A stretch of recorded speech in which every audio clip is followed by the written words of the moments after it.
Well, hello again. Question and answer number 2 with me, Terry McInturff, and thanks everybody for the great response to the first one already. It's been, 2 days? I've gotten a number of emails. Won't be able to get to them all today, but let me pick out a few questions to answer while I still have the video rig set up here, okay? And thanks again for all your questions. By the way, I have a new email address to send the questions to. It's questionforterry@gmail.com. I'll remind you of that at the end of the video. So let's move along to our first question. This is from Howard. I watched your first Q&A today, and it reminded me of a question I wanted to ask. If you look at the neck of a guitar, the fret closest to the sound hole pickups is not at the end of the neck. In fact, there seems to be almost enough room for another full fret. Is this done so the last fret has plenty of neck so it doesn't split the neck or pull out? It doesn't seem like there is that much force in play on the frets. Well, thanks for your question, Howard. Yes, there usually is, enough room at the end of the fretboard after the last fret to squeeze another one in there. It's probably more of a matter of tradition than anything. 21 frets on a Fender, 22 on a Gibson, 24 on a lot of guitars is traditional. So on a 22 fret guitar, you can squeeze another fret in there. On a 21 fret guitar, you can sometimes squeeze another fret in there or add a little extension to the neck. But it's mainly a matter of tradition. It really doesn't have anything to do with the strength of the neck joint or anything like that. So, tradition. Thanks, Howard. We have another one here from Stan. This is a big question. I'm not going to be able to address it completely. I'm going to do probably an entire episode on this. But from Stan, I have 2 Les Pauls. I'm paraphrasing. I have 2 Les Pauls that are exactly the same. I bought one as a backup for the other. They have the same pickups and everything, but they sound really different, which isn't what I expected or wanted. Why is this? And this is a subject that's close to my heart, so thanks for broaching the subject, Stan. I'll cover it more completely in another episode, but the reason your 2 identical guitars sound different is because they sound different acoustically, unplugged.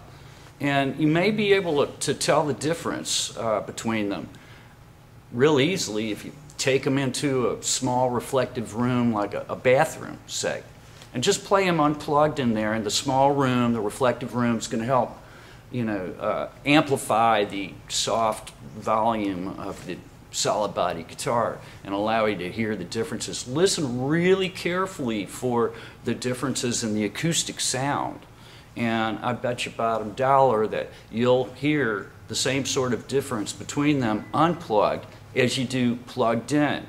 Like, for instance, if one sounds more mid-rangey, it's going to sound more mid-rangey acoustically. Brighter acoustically tends to be brighter through the amp.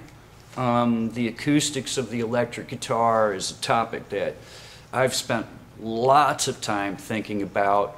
The electric guitar is far more than just a platform for electronics. To me, it has become obvious over the years that the acoustical nature of the electric guitar places true limits on what's available to amplify later. This is how I go about building a sound for someone that has a specific requirement in terms of tone.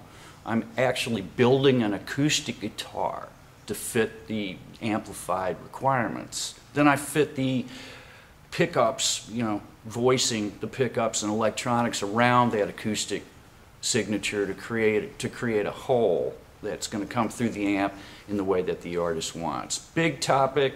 I will definitely go in depth on this topic very soon.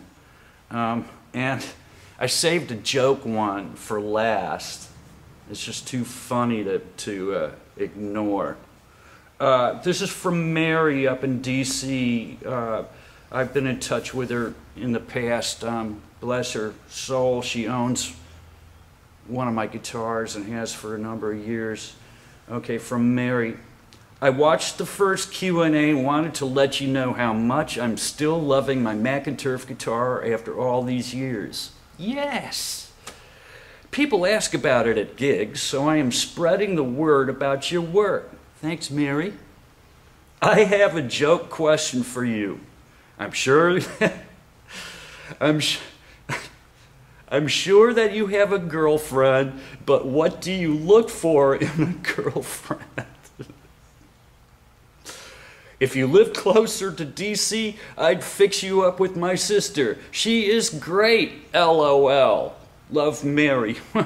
Thank you, Mary. What do I look for in a girlfriend? Well, let's see. Affectionate female who walks on her hind legs might be a good place to start. That's a good place to start. And this is a good place to end the second Q&A with Terry McInturff. Email your questions to me at questionforterry@gmail.com. I'll put a reminder at the end of the video. As always, thank you for watching, and as always, all my very best to you and to your loved ones.